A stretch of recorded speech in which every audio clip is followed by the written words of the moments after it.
আসসালামু আলাইকুম। অবিরাম বাংলা সংবাদে সবাইকে স্বাগত জানাচ্ছি আমি শারমিন সালাম। শুরুতেই ইউপে সংবাদ শিরোনাম। ডাকসুর নতুন ভিপি সাধারণ ছাত্র অধিকার সংরক্ষণ পরিষদে নুরুল হক নুরু, জিএস ছাত্রলীগের গোলাম রাব্বানী, এজিএস সাদ্দাম হোসেন।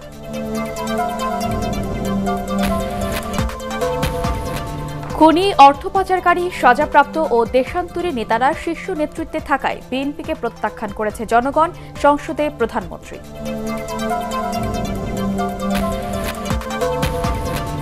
বিদেশি চ্যানেলে দেশি বিজ্ঞাপন প্রচার করলে 1 এপ্রিল থেকে আইনি ব্যবস্থা, অ্যাটকোর সাথে বৈঠক শেষে তথ্যমন্ত্রী।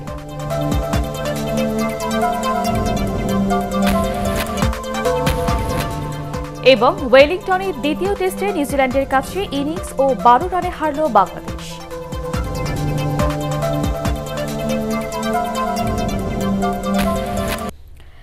ডাকসুর ভিপি নির্বাচিত হয়েছেন সাধারণ ছাত্র অধিকার সংরক্ষণ পরিষদের নুরুল হক নুরু, আর জিএস নির্বাচিত হয়েছেন ছাত্রলীগের সাধারণ সম্পাদক গোলাম রাব্বানী। এজিএস পদে সাদ্দাম হোসেন সহ কেন্দ্রীয় সংসদের 25টি পদে 23টিতেই বিজয়ী হয় ছাত্রলীগ। তবে ফলাফল ঘোষণার পর প্রায় 35 মিনিট ঢাকা বিশ্ববিদ্যালয়ের উপাচার্য ডক্টর আখতারুজ্জামানকে অবরুদ্ধ করে রাখেন বিক্ষুব্ধ ছাত্রলীগ কর্মীরা। বিস্তারিত একরামুল হক সাইমের রিপোর্টে। সহসভাপতি পদে মোহাম্মদ নুরুল হক, তিনি পেয়েছেন 11,062 ভোট এবং নির্বাচিত।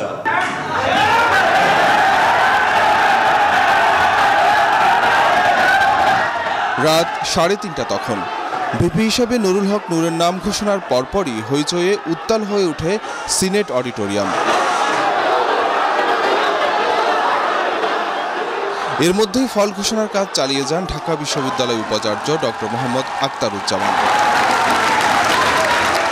ফলাফল ঘোষণার পর আবারও শুরু হয় বিক্ষোভ। অনেকটা নিরুপায় হয়ে মঞ্চে বসে থাকেন উপাচার্য। এ সময় ছাত্রলীগ সভাপতি ও ভিপি প্রার্থী রেজাউনুল হক চৌধুরী শোভন সহ সংগঠনের শীর্ষ নেতারা পরিস্থিতি শান্ত করার চেষ্টা করেন।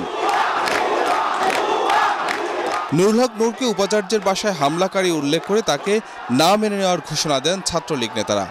পরে প্রায় 35 মিনিট অবরুদ্ধ থাকার পর সিনেট ভবন ত্যাগ করেন উপাচার্য। সিনেট ভবনের বাইরেও বিক্ষোভ করে ছাত্রলীগ কর্মীরা। এদিকে রোকেয়া হলের প্রভোস্ট জিনাত হুদাকে লাঞ্ছিত করার অভিযোগে নুরুল হক নূর সহ কয়েকজনের বিরুদ্ধে মামলা দায়ের হয় শাহবাগ থানায়। ম্যাডামকে লাঞ্ছিত করে, প্রভোস্টকে লাঞ্ছিত করা হয়েছে, দরজা ভেঙে ব্যালট ছিনতাই করা হয়েছে, যেটা কার্যত ব্যালট নয়, আমাদের শিক্ষার্থীদের স্বপ্ন ছিনতাই করা হয়েছে, যে জন্য তারা মামলা করেছে। সেই মামলার আসামি কখনো ঢাকা বিশ্ববিদ্যালয়ের ভিপি পদে নুরুল হক নূর ভোট পান 11,062 আর তার নিকটতম প্রতিদ্বন্দ্বী রেজাউনুল হক চৌধুরী শোভন পান 9,129 ভোট। ভিপি ও সমাজসেবা সম্পাদক ছাড়া ডাকসুর 25টি পদের মধ্যে 23টিতে বিজয়ী হয় ছাত্রলীগ। ছাত্রলীগের কেন্দ্রীয় সেক্রেটারি গোলাম রাব্বানী জিএস এবং ঢাকা বিশ্ববিদ্যালয়ের সেক্রেটারি সাদ্দাম হোসেন নির্বাচিত হন এজিএস পদে। দীর্ঘ 28 বছর পর অনুষ্ঠিত ডাকসু নির্বাচনে ভোট পড়েছে প্রায় 60 ভাগ। একরামুল হক সায়েম, এটিএন বাংলা, ঢাকা। ঢাকা বিশ্ববিদ্যালয়ের 18টি হল সংসদ নির্বাচনের মধ্যে ছাত্রলীগ ভিপি পদে 12টি ও জিএস পদে 14টিতে জয়ী হয়েছে।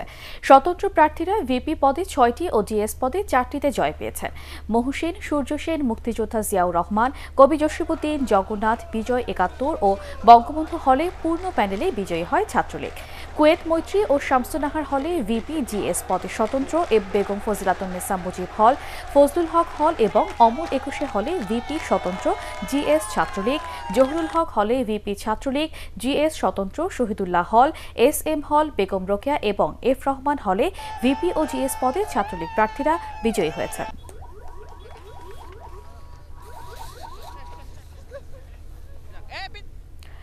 এর আগে ডাকসু নির্বাচনে ভোট কারচুপির অভিযোগে আজ উপাচার্য কার্যালয় ও রাজু ভাস্কর্যের সামনে সহ কয়েকটি স্থানে অবস্থান কর্মসূচি পালনের ঘোষণা দেয় বিভিন্ন ছাত্র সংগঠন। পুনরায় নির্বাচনের দাবিতে সোমবার ক্যাম্পাসে বিক্ষোভ করে তারা। এসএম হলে লিফলেটিং করতে শুধুমাত্র ছাত্রলীগের লিফলেটিং বাদে অন্য কারো লিফলেটিং করতে দেওয়া হয়নি। প্রশাসনের উপস্থিতিতে আমাদের উপরে ছাত্রলীগের সন্ত্রাসীরা হামলা চালায়। একাদশ জাতীয় সংসদ নির্বাচনের মতো ডাকসু নির্বাচনেও কারচুপি ও অনিয়মের পুনরাবৃত্তি হয়েছে বলে অভিযোগ করেছে জাতীয় ঐক্যফ্রন্ট। সোমবার জাতীয় ঐক্যফ্রন্টের শীর্ষ নেতা ড কামাল হোসেনের মতিঝিলের চেম্বারে ঐক্যফ্রন্টের বৈঠক শেষে ব্রিফিংয়ে বিএনপি মহাসচিব মির্জা ফখরুল ইসলাম আলমগীর এই অভিযোগ করেন। পুনরায় নির্বাচনের দাবিতে আন্দোলনরত শিক্ষার্থীদের সাথে একাত্মতা প্রকাশ করেন তিনি। জোটের সিদ্ধান্তের বাইরে গিয়ে শপথ নেয় সুলতান মোহাম্মদ মনসুর আহমেদের বিরুদ্ধে আইনি ব্যবস্থা নেওয়ার সিদ্ধান্ত হয় বৈঠকে। দুর্ভাগ্যের বিষয় হচ্ছে যে এখানেও জাতীয় নির্বাচনের 30শে ডিসেম্বরের যে ঘটনা, সেই ঘটনারই পুনরাবৃত্তি আজকে জাতি দেখলো। এবং আজকে আপনারা দেখেছেন যে সাধারণ ছাত্ররা যে ভোট ডাকাতি, গুন্ডামি, সন্ত্রাস তার প্রতিবাদ করেছে এবং ঢাকা বিশ্ববিদ্যালয় কর্তৃপক্ষের অংশগ্রহণ এটার মধ্যে যেটা তারা দেখতে পেয়েছে তার প্রতিবাদ করেছে। আমরা ঐক্যফ্রন্টের পক্ষ থেকে তার নিন্দা জানাচ্ছি, প্রতিবাদ করছি এবং এটা আবার প্রমাণিত হলো যে আসলে নির্বাচন ব্যবস্থাটাই ভেঙে পড়ছে এবং ভেঙে পড়েছে ইতিমধ্যে। খুনি, অর্থ পাচারকারী, সাজাপ্রাপ্ত এবং দেশান্তরী নেতারা শীর্ষ নেতৃত্বে থাকায় নির্বাচনকে বিএনপিকে জনগণ প্রত্যাখ্যান করেছে বলে মন্তব্য করেছেন প্রধানমন্ত্রী শেখ হাসিনা। একাদশ জাতীয় সংসদের প্রথম অধিবেশনে সমাপনী বক্তৃতায় তিনি মন্তব্য করেন। প্রধানমন্ত্রী বলেন, দুর্নীতি দূর করে উন্নয়ন করা তার সরকারের লক্ষ্য। বিরোধী দলীয় নেতা হুসেইন মোহাম্মদ এরশাদ অনুপস্থিত থাকায় সমাপনী বক্তৃতায় অংশ নেন বিরোধী দলীয় উপনেতা GM কাদের। ধন্যবাদ প্রস্তাবের উপর আলোচনায় একজন দুর্নীতির দায়ে সাজাপ্রাপ্ত, আর একজন দুর্নীতি 21 আগস্ট গ্রেনেড হামলা, 10 ট্রাক অস্ত্র মামলা সহ খুন, মানি লন্ডারিং, তাদেরকে জনগণ যে ভোট দেবে, কি দেখে ভোট দেবে? কারণ তারা যে ঐক্যফ্রন্ট করেছে সেখানে তারা এটা তো দেখাতে পারেনি যে এই ঐক্যফ্রন্ট যদি মেজরিটি পায় তাহলে কে প্রধানমন্ত্রী হবে, কে সরকার প্রধান হবে, কে রাষ্ট্র চালাবে। জনগণ তো এটা যাচাই করে দেখতে চায়। তো জনগণ যখন সেটা পায়নি, তারা আমাদেরকেই বেছে নিয়েছে। তারা যে সংসদে আসবে সেই রকম তাদের সংখ্যা এত নগণ্য এবং সেই সঙ্গেই তাদের একটা সিদ্ধান্ত যে এখন তারা সংসদে আসবে কিনা সেটা বোঝা যাচ্ছে না। তার ফলে সংসদ হয়ে দাঁড়ালো শুধু মহাজোটের সংসদ সদস্যদের নিয়ে। আমরা জাতীয় পার্টি সম্পূর্ণভাবে বিরোধী দল হয়ে আমরা সংসদে সরকারি দলকে মুখোমুখি তাদের সংসদে জবাবদিহিতার ব্যবস্থা করব এবং সেটাই আমরা করেছি। সংসদকে কার্যকর করার এবং প্রাণবন্ত করার জন্য যে আমরা এখন যেটা করেছি সেটাই সবচেয়ে ভালো এবং সেটার জন্য আমরা প্রচেষ্টা চালিয়ে যাচ্ছি। নতুন ও অপ্রচলিত খাতে বাংলাদেশ এবং ভারতের মধ্যে সহযোগিতার যে সম্পর্ক রয়েছে আগামীতেও তা অব্যাহত থাকবে বলে আশা প্রকাশ করেছেন প্রধানমন্ত্রী শেখ হাসিনা। সোমবার গণভবন থেকে নয়াদিল্লিতে ভিডিও কনফারেন্সিংয়ে ভারত সরকারের দেয়া অর্থে দেশে গণপরিবহন সহ 4টি উন্নয়ন প্রকল্পের উদ্বোধন করেন দুদেশের সরকার প্রধান। আগামী 5 বছর দ্বিপাক্ষিক এই সম্পর্ক আরও উচ্চতায় পৌঁছবে বলে জানান ভারতীয় প্রধানমন্ত্রী নরেন্দ্র মোদী।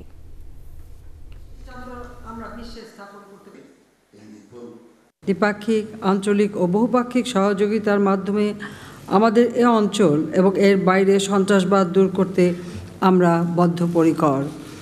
বাংলাদেশ সব ধরনের সন্ত্রাসবাদের প্রতি শূন্য সহনশীলতার নীতি গ্রহণ করেছে এবং সন্ত্রাসবাদী সংগঠনকে কখনোই বাংলাদেশের মাটিতে আশ্রয় প্রদান করা হবে না।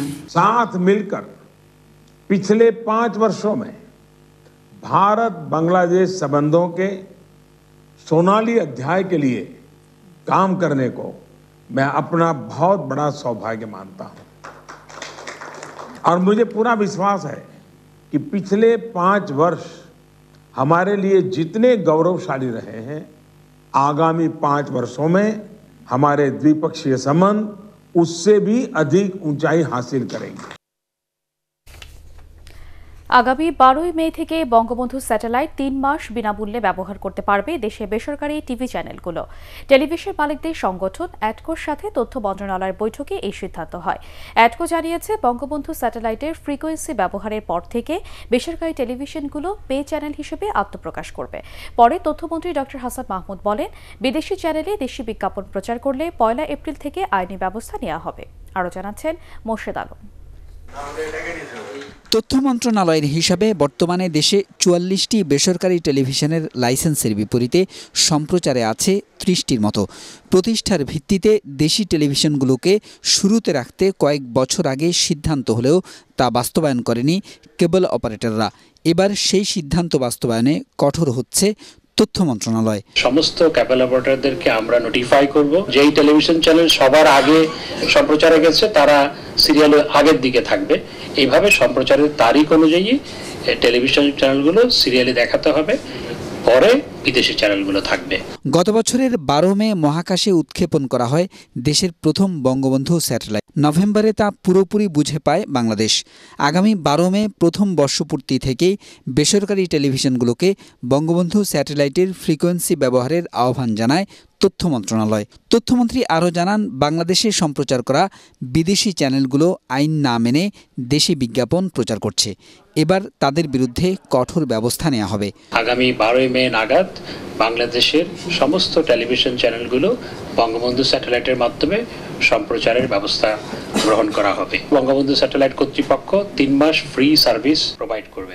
বাংলাদেশের আইন অনুযায়ী বিদেশি কোনো চ্যানেলের মাধ্যমে বাংলাদেশে বিজ্ঞাপন প্রদর্শন করা দণ্ডনীয় অপরাধ। আমরা ইতিমধ্যে 2 বার নোটিশ জারি করেছি, আমরা আবার পুনরায় নোটিশ জারি করব এবং ১ এপ্রিলের পর থেকে আমরা কেউ যদি এই আইন ভঙ্গ করে আমরা এনফোর্সমেন্টে যাব। আমরা অ্যাডকো সিদ্ধান্ত নিয়েছি যে বঙ্গবন্ধু স্যাটেলাইটে চলে যাওয়ার সঙ্গে সঙ্গে আমরা সম্মিলিতভাবে পে চ্যানেল হিসেবে আত্মপ্রকাশ করতে চাই। কেবল অপারেটররা যে সাবস্ক্রিপশনটা দর্শকদের কাছ থেকে নেয়, অত্যন্ত যৌক্তিক একটা অংশ আমরা আমাদেরকে দেওয়ার জন্য আবেদন করব এবং সেইভাবেই আমরা লঞ্চ করব। তথ্যমন্ত্রী আরও জানান, ৩ মাস ব্যবহারের পর টেলিভিশন মালিকদের সাথে আলোচনা করে বঙ্গবন্ধু স্যাটেলাইটের ফ্রিকোয়েন্সির দর ঠিক করা হবে। মোর্শেদ আলম, এটিএন বাংলা, ঢাকা। প্রচারণায় জমে উঠেছে ঢাকার ধামরাই উপজেলা নির্বাচন। এরই মধ্যে নির্বাচনী হাওয়া বইছে গোটা উপজেলায়। সকাল থেকে গভীর রাত পর্যন্ত চলছে প্রার্থীদের গণসংযোগ। চেয়ারম্যান পদে আওয়ামী লীগ ও জাতীয় পার্টি সহ মোট 4 জন প্রতিদ্বন্দ্বিতা করলেও মূল লড়াই হবে ক্ষমতাসীন দল ও তাদের বিদ্রোহী প্রার্থীর মধ্যে। তবে মহিলা ভাইস চেয়ারম্যান পদে বিনা প্রতিদ্বন্দ্বিতায় নির্বাচিত হয়েছেন সোহানা জেসমিন। 16টি ইউনিয়ন ও প্রথম শ্রেণীর পৌরসভা নিয়ে ধামরাই উপজেলায় মোট ভোটার 3,20,223 জন।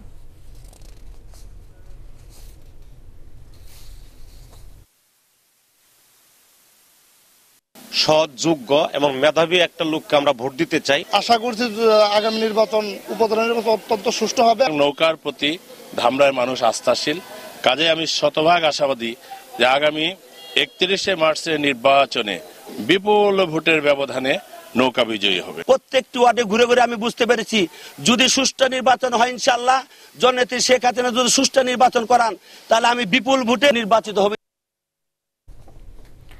সিরাজগঞ্জ সদর উপজেলার বাহুগায় নির্মাণাধীন নদীতে সংরক্ষণ বাঁধের প্রায় 100 মিটার যমুনায় বিলীন হওয়ায় আতঙ্কে রয়েছেন এলাকাবাসী। শুষ্ক মৌসুমে হঠাৎ বাঁধে এ ধস হওয়ায় বর্ষায় মূল বাঁধ টিকবে কিনা তা নিয়ে প্রশ্ন তুলেছেন স্থানীয়রা। তাদের অভিযোগ, ঠিকাদারের অপরিকল্পিতভাবে কাজ করা এবং কাজের মান ঠিক না থাকায় শুষ্ক মৌসুমে বাঁধের এ নাজুক অবস্থা। এ অবস্থায় বালির বস্তা ও সিসি ব্লক নদীতে ফেলে ভাঙন ঠেকানোর চেষ্টা করছে পানি উন্নয়ন বোর্ড। এখন ভাঙন দেখা দিলেও বন্যার আগে মেরামত সহ নির্মাণাধীন বাঁধের বেশিরভাগ কাজ শেষ হবে বলে আশা করছেন পাওবো নির্বাহী প্রকৌশলী। স্থানীয়দের আতঙ্কিত না হওয়ার আহ্বান জানিয়েছে পাওবো।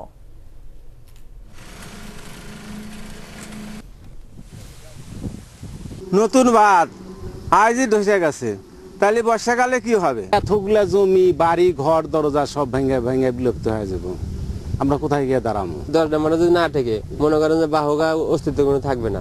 পানি উন্নয়ন বোর্ডকে এই ক্ষেত্রে বলবো যে আসলে ভালো করে এটা একটা তদন্ত হওয়া দরকার, একটা পর্যবেক্ষণ হওয়া দরকার, নাকি এখানে ঠিকাদারে কোনো গাফলাতি আছে সেই বিষয়টাও দেখা দরকার। সামনে যে চটটা অ্যাডভান্স হওয়ার কারণেই এই 9-10 নম্বরের প্যাকেজের এখানে প্রচন্ড চাপ পড়েছে। আমরা ওই চটটাও ড্রেজিং এর অলরেডি উদ্যোগ নিয়েছি এবং এটা টেন্ডার হচ্ছে।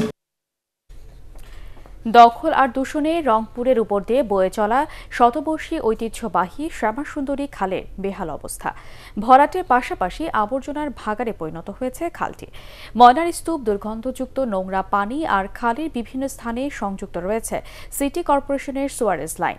স্থানীয়রা বলছেন, সিটি কর্পোরেশন কার্যকর ব্যবস্থা না নেওয়ায় বাসাবাড়ি ও দোকানের ময়লা ফেলা হয় এই খালে। এতে তীব্র গন্ধের পাশাপাশি সৃষ্টি হয়েছে অস্বাস্থ্যকর পরিবেশ। এ অবস্থায় রীতিমতো ক্ষুব্ধ বিশ্লেষকরা। তারা বলছেন, শ্যামাসুন্দরী খাল না বাঁচলে দূষিত হবে নগরীর পরিবেশ। আর এ বিষয়ে বিগত নগর পিতার উপর দায় চাপানোর চেষ্টা করছেন রংপুর সিটি কর্পোরেশনের বর্তমান মেয়র মোস্তাফিজুর রহমান মোস্তফা। তার মেয়াদ 1 বছর শেষ হলেও খালটির সংস্কারে কোনো কাজ হয়নি।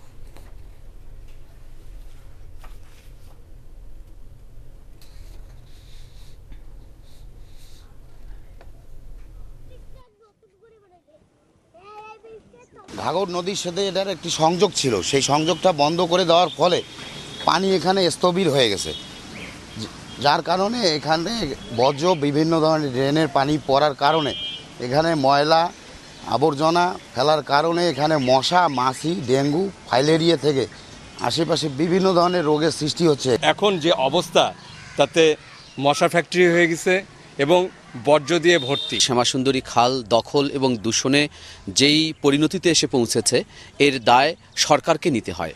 কারণ হচ্ছে যে রংপুর জেলা প্রশাসন, রংপুর বিভাগীয় প্রশাসন, রংপুর সিটি কর্পোরেশন সকলের নাকের ডগার উপরে এরকম একটি দৃষ্টিনন্দন খাল এরকম ভাগাড়ে পরিণত হতে পারে, এটা আমরা আশা করি না। এই খালটাকে পুনর্খনন এবং প্রোটেকশন পার্মানেন্ট একটা খালে রূপান্তরিত করতে হবে, যাতে এটা খাল কোনো সময় ভরাট না হয়। এবং এই খালের 2 সাইড দিয়ে একটা ওয়াকওয়ে এবং একটা প্রোটেকশন দিতে হবে, যাতে সহজে কেউ আবর্জনা এই শ্যামাসুন্দরী খালে ফেলতে না পারে। ক্রমাগত লোকসানের মুখে গম চাষে আগ্রহ হারাচ্ছে নওগাঁর চাষিরা।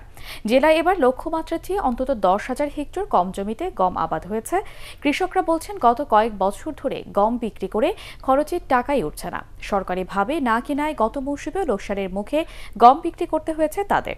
আর তাই এবছর অনেক কৃষক গম চাষ করেননি। স্থানীয় কৃষি বিভাগ বলছে, শ্বেত সাশ্রয়ী ফসল হিসেবে বরেন্দ্র অঞ্চলে গম চাষ জনপ্রিয়। আর তাই কৃষকদের ন্যায্য মূল্য নিশ্চিত করতে প্রতি বছর সরকারিভাবে গম কেনার প্রয়োজনীয়তা রয়েছে। তবে খাদ্যমন্ত্রী সাধনচন্দ্র মজুমদার বলেছেন, মৌসুম শেষে গুণগত মান যাচাই করে সরকারিভাবে গম কেনা না কেনার বিষয়ে সিদ্ধান্ত নেওয়া হবে।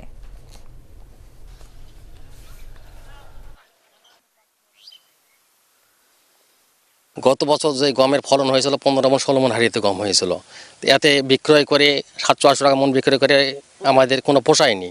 গতবারের আগাবার নিছিল, গতবারে নেয়নি, এবার যে কি করবে সরকার তা তো জানি না।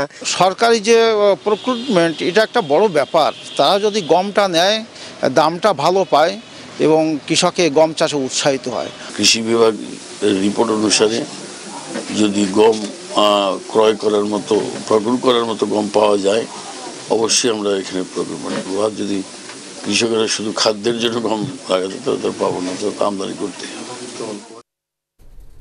ওয়েলিংটনে দ্বিতীয় টেস্টে নিউজিল্যান্ডের কাছে ইনিংস ও 12 রানে হেরেছে বাংলাদেশ। এতে 1 ম্যাচ বাকি থাকতে 2-0 সিরিজ জয় নিশ্চিত করল স্বাগতিকরা। পঞ্চম ও শেষ দিনে 3 উইকেটে 80 রান নিয়ে খেলতে নেমে কিউএ পেসার নেইল ওয়াগনারের বোলিং তোপে 209 রানেই গুটিয়ে যায় টাইগারদের দ্বিতীয় ইনিংস। মমিনুর রিপনের রিপোর্ট। ওয়েলিংটন টেস্টেও নিউজিল্যান্ডের কাছে ইনিংস ব্যবধানে হারল বাংলাদেশ। বৃষ্টির কারণে খেলা মাঠে গড়িয়েছে 3 দিন। তাতেও ইনিংস ব্যবধানের পরাজয়ে ব্যর্থতার দায়টা তাই বাংলাদেশের উপরেই। তবে ক্রিকেট বোদ্ধাদের কাছে হয়তো নিউজিল্যান্ডের সফলতাটাই বেশি উজ্জ্বল, কারণ 202 ওভারেই বাংলাদেশের বিপক্ষে ইনিংস ব্যবধানের জয় পেয়েছে তারা। 3 উইকেটে 80 রান নিয়ে দিন শুরু করা বাংলাদেশ খেলতে পেরেছে মাত্র 33 ওভার। আগের দিনের 2 অপরাজিত ব্যাটসম্যান মোহাম্মদ মিথুন ও সৌম্য সরকারের চতুর্থ উইকেটে 57 রানের জুটি দলীয় সর্বোচ্চ। ট্রেন্ট বোল্ট ও নেইল ওয়াগনারের বোলিং তোপে স্বাচ্ছন্দ্যে ব্যাটিং করতে পারেনি বাংলাদেশ। 158 রানে 6 উইকেট হারিয়ে ব্যাটিং লাইন আপ ধ্বংসস্তূপে পরিণত হয় টাইগারদের। যাওয়া আসার মিছিলে মাহমুদুল্লাহ খানিকটা লড়েছেন। স্রোতের বিপরীতে ব্যাট চালিয়ে করেছেন 67 রান। ওয়াগনার 5 আর বোল্ট 4 উইকেট নিয়ে বুঝিয়ে দিলেন, নিজেদের মাটিতে তাদের ফাস্ট বোলারদের সামলাতে আরও অনেক পথ পাড়ি দিতে হবে বাংলাদেশের ব্যাটসম্যানদের। মমিনুর রিপন, এটিএন বাংলা। এবারে আন্তর্জাতিক সংবাদ।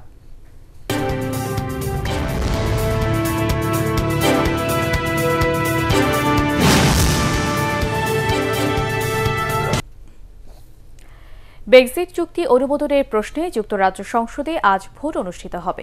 চুক্তি অনুমোদন পেলে ইউরোপীয় ইউনিয়ন থেকে যুক্তরাজ্যের বেরিয়ে যাওয়া নিশ্চিত হবে। চুক্তিতে আইনগত বাধ্যতামূলক পরিবর্তন আনার কথা জানিয়েছেন ব্রিটিশ প্রধানমন্ত্রী থেরেসা মে, যা ভোটে পাশ হতে হবে। তবে ভোটের সমাধান না আসলে আলোচনার আর কোনো সুযোগ থাকছে না বলে হুঁশিয়ারি করে দিয়েছেন ইউরোপিয়ান কমিশনের প্রেসিডেন্ট জ-ক্লদ জাঙ্কার। থেরেসা মের সাথে যৌথ সংবাদ সম্মেলনে তিনি হুঁশিয়ারি দেন, আগামী 29 মার্চ ব্রেক্সিট কার্যকরের কথা রয়েছে। স্পারটেক্স খেলার খবর।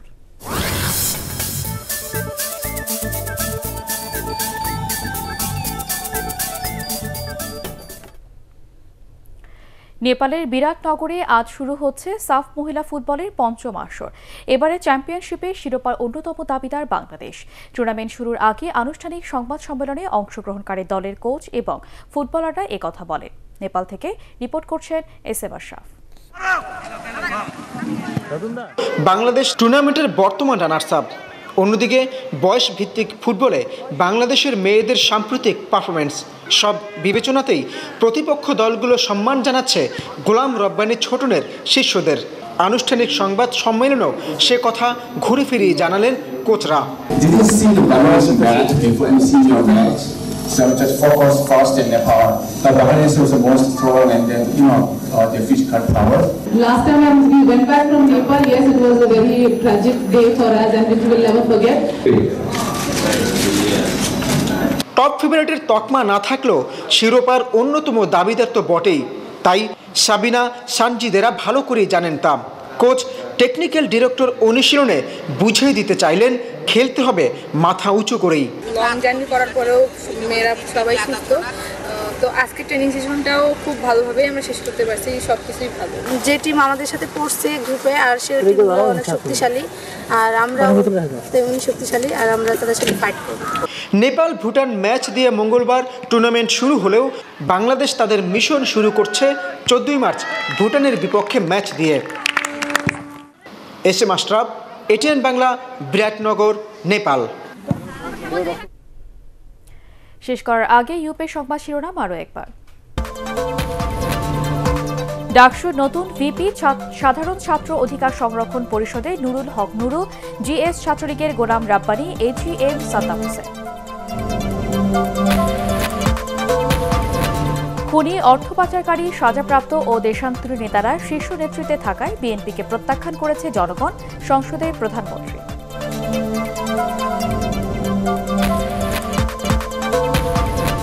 বিদেশি চ্যানেলে দেশি বিজ্ঞাপন প্রচার করলে 1 এপ্রিল থেকে আইনি ব্যবস্থা, অ্যাডকোর সাথে বৈঠক শেষে তথ্যমন্ত্রী।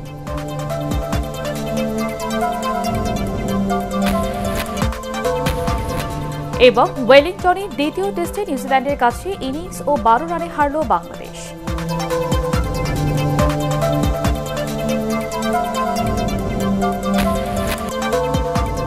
পরবর্তী সংবাদ দেখার আমন্ত্রণ জানিয়ে এখনকার মতো শেষ করছি। এটিএন বাংলা সংবাদ ইউটিউবে দেখতে ব্রাউজ করুন www.youtube.com/ATNTubeNews। সাবস্ক্রাইব করে থাকুন এটিএন বাংলার সাথে।